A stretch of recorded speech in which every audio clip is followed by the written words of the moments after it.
I'm blocking you on everything. You can't get a hold of me. The only way you can get a hold of me is you come to my house. Yes, my mother's house.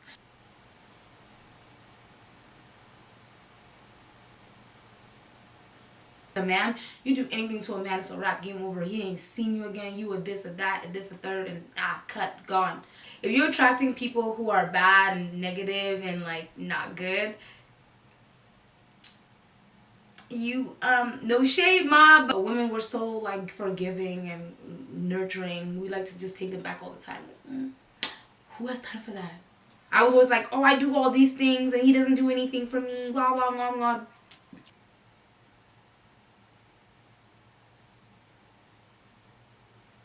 So we boxing on site if you come to my mom's house.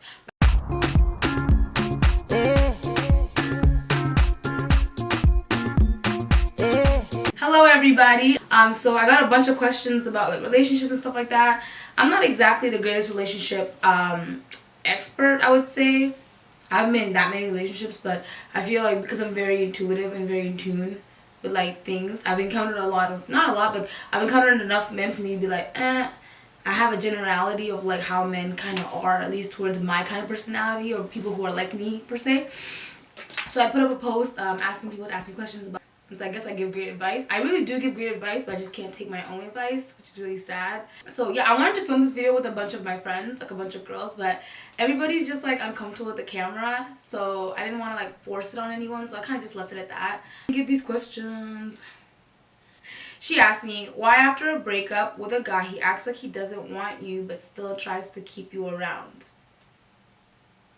That's simple.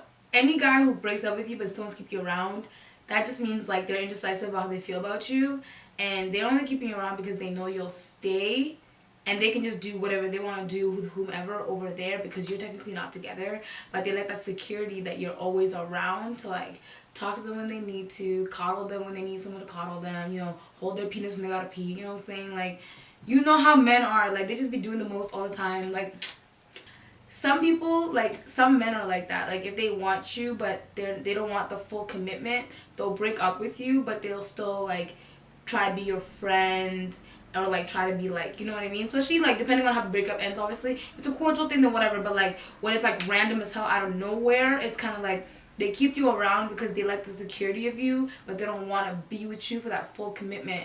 Men are afraid of commitment. It's just really awkward. I don't know why. But yeah, a lot of men are like that. It's very awkward, but it's good to see. The thing is, you can see those red flags right away. I feel like a lot of women, we tend to like see red flags and still stay. And it's really bad for us because then we end up getting fucked up where they do the things that we expect them to do, and then we're like, oh my god, like what happened? There was 12 red flags, baby girl, before you got in that relationship and you still did it. So like, that's what happens. Next one. How do you get rid of an obsessive ex? Girl, get a restraining order. The fuck? No.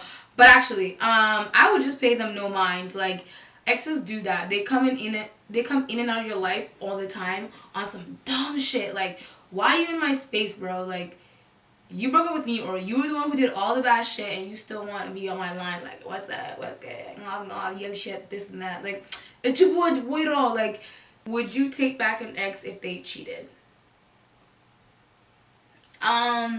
Personally, I feel like you never really know unless you're in the situation. I honestly, like, it depends on what the circumstance of that situation is.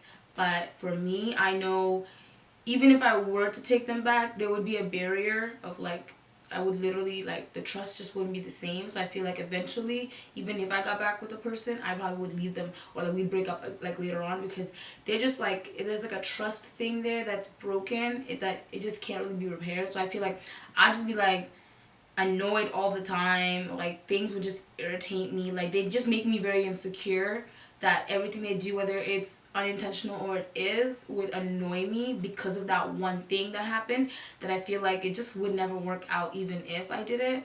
So either or, I feel like I would never do it. Like it just wouldn't work out well for me personally.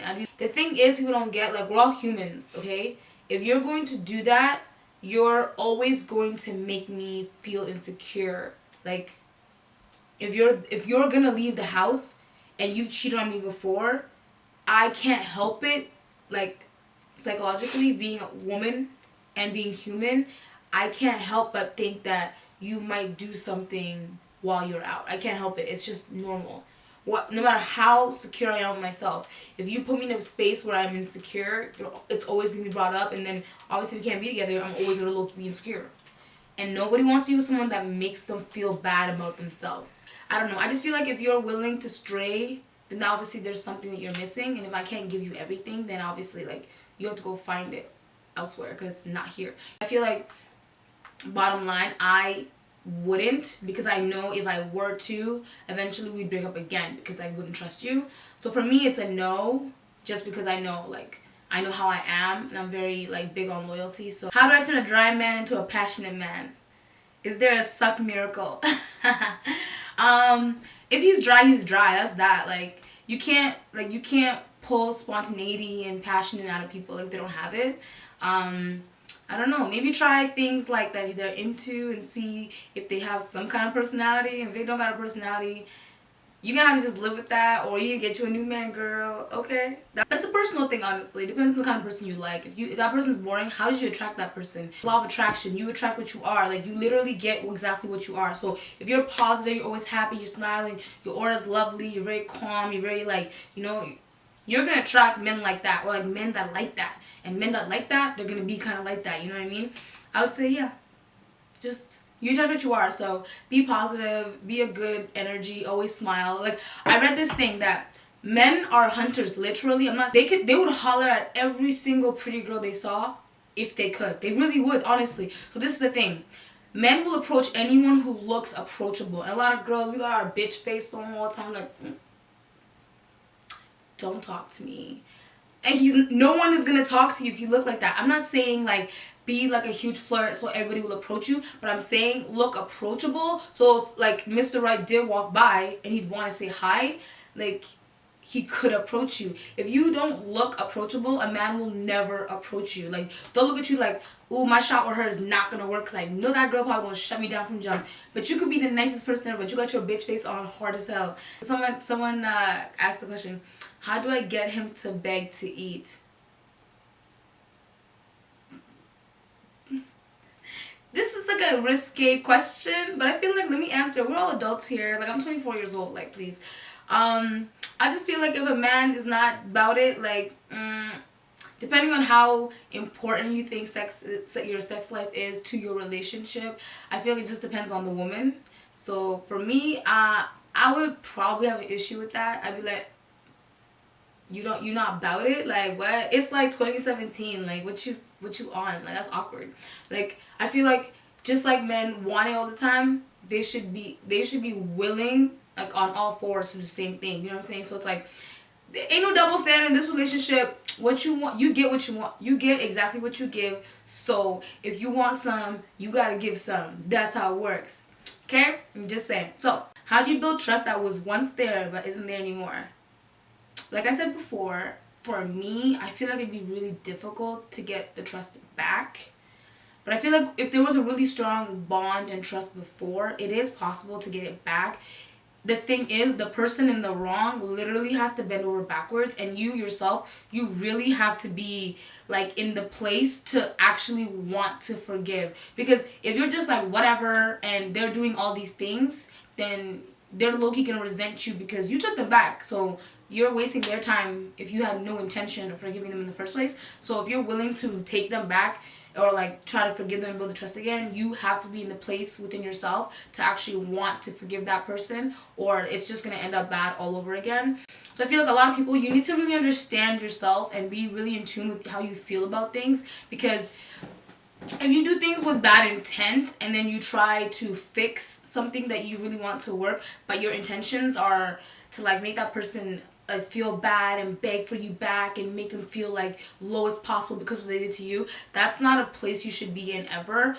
You should never want to be with someone if all you want to do is make them feel how they made you feel, because that's not love and that's not how it's supposed to work. Like, you're supposed to just want that person, and you're supposed to, what happened, you're supposed to cap it right there, boom, that way, and we move on, and that's that. We don't bring that back, you know what I mean? Especially if that person's really trying to improve and like do better for you. You should never want to bring back the past or always rehash it. Especially with men, like, they don't like being told that they suck at stuff. Like, they don't. No one likes being told they suck at things. But men, you know, they're fragile egos. You tell them they're not sweeping the floor right, it's a problem. Like, you just have to be in the place to really want to forgive the person if you're willing. But if you're not, I would just say don't even get back with that person because nobody has time for that. What is a perfect woman/man? No one's perfect, obviously. But again, let's say you have a list of qualities you want in a person, right? You write those things down, and then you need to look at yourself and see if you are those qualities. Because, like I said, law of attraction, you attract what you are. So if you want all these things from a person, are you all these things? Because you're not going to attract that person if you're not any of these things. You can go looking for someone with all those characteristics, but if you're not like that in any way, it's not happening. It's out of reach. Law of attraction is real. Like, literally. You can't want something that you're not even remotely close to. It doesn't make any sense. Yeah. You have to want to date yourself. That's literally what it is. Like, you have to be so poppin' that other people want to date you. Like, if you're not poppin', if you wouldn't date you, who would date you, basically? So work on the things about yourself that you like, if I were to date me, like, I don't know if I really like that thing about me, whatever. So work on those things. I'm not saying change yourself, but I'm saying work on your flaws, your blind spots, things that you don't really, you know what I'm saying? And I feel like that will help you find the perfect person for you specifically if you're more in tune with yourself and you work on yourself. She said, how to get over a relationship when that person was your best friend but continued to talk to his ex. Cut him. Fuck, what? There's boundaries in relationships. Like, I don't want you feeling free to... I don't know what it is about this generation or, like, a lot of people. I feel like there's a lot of boundaries people are willing to, like, cross just because they don't think it's really cheating or whatever. This is the thing about a lot of things people do that aren't considered cheating. They're gateways to cheating. Why would you want to talk to your ex? That's, like, messed up as hell. Like, what? No, they're your ex for a reason. I'm not even saying that because, oh, be bitter. No, it's like, I used to think that you were the one and wanted to be with you like crazy and you were like my everything in my mind, blah, blah. Obviously, if I talk to you, that's going to stir up little things and, like, I'm going to start feeling some type of way. Whether I think I'm completely over you or not, even if I was, I would never put my partner in a position where they're like, oh, you talk to your ex a lot. Like, what? That's really awkward. First of all, exes should never even be mentioned, like, ever. We don't know who you are anymore. We moved on. You're over there. We don't even talk about you anymore. Like, I know a lot of people, like, they'll bring up their ex here and there. It's just like, no, don't do that. That shit dead as fuck. Like, I'm just not talking about my ex. So, talking about him to me is already like, don't talk about your ex around me. Talking to them, like, you actually interacting with them, that's disrespectful to your partner. You better be single if you're talking to your ex, like, looking ass. Like, to me, I wouldn't be okay with it. I would just be like, no. And if that was your best friend and, like, you want to get over him, cut all ties, cut him off on everything, block him on everything. Because if you need to get over them and you really had a strong bond with them, you got to cut that. Because you're going to go back, trust me. Trust me. You're going to feel some type of way one day or something's going to happen. Especially if you're still talking. No. Cut. You got to go. Simple as that. Honestly, because, like, that's so toxic. Like, why would you want that for yourself anyways? What % of shared responsibility does it take to make a relationship work? 0, 100, 0, 70, what is it? 80, 30, 49, 51, or 50, 50. It's not 50, 50. Everybody thinks, I did a poll on it on Twitter actually. Everybody thinks it's 50, 50. That's not actually the answer. The answer actually is 100, 0. I was reading The Compound Effect, this book. Y'all should read it. It's a good book. And he was talking about how relationships cannot be 50-50 due to the fact that literally you can't give and expect someone to give you back. That's not actually how love works. You're supposed to give without expectation, because if you are constantly giving to someone just for your own ego so they tell you how bomb you are, then you're going to feel a separate way when they don't give you the reaction that you want. Do you know what I mean? If you're constantly hoping someone, like, strokes your ego for what you do for them, you're going to end up resenting them because they're not going to give you the reactions you want. They're not going to be, you know what I'm saying? Like, eventually just not going to be happy enough with their reactions of the things you're doing for them, which is really sad. But we're all human. You can't help but want someone to tell you, like, you're awesome for doing things you're doing. But when you come from a different place where you're just giving just to give because you love the person, then you're not expecting anything. So you come off more like loving in a way instead of being like, so did you like what I did for you? Did you like that I cooked breakfast for you? Did you like that I texted you good morning? Like, do you know what I mean? Like, now you're just kind of crazy because you're expecting them to acknowledge everything you do for them. I feel like I was like that a lot, and that was the issue. You can't give to expect. You're supposed to give just to give, right? And, like, that's literally what it needs to be like. I think that's one thing I learned in my last relationship was that specifically. It's not 50-50. You can't give to expect because you will resent the person. You're going to think they don't appreciate you. Even though if they do, they're just not showing it the way you expect it. Do you know what I'm saying? Again, love languages. Talk to your partner. Like, what's your love language? Discuss that. Because if you don't know the love language, then there's a problem. Because everybody perceives love differently.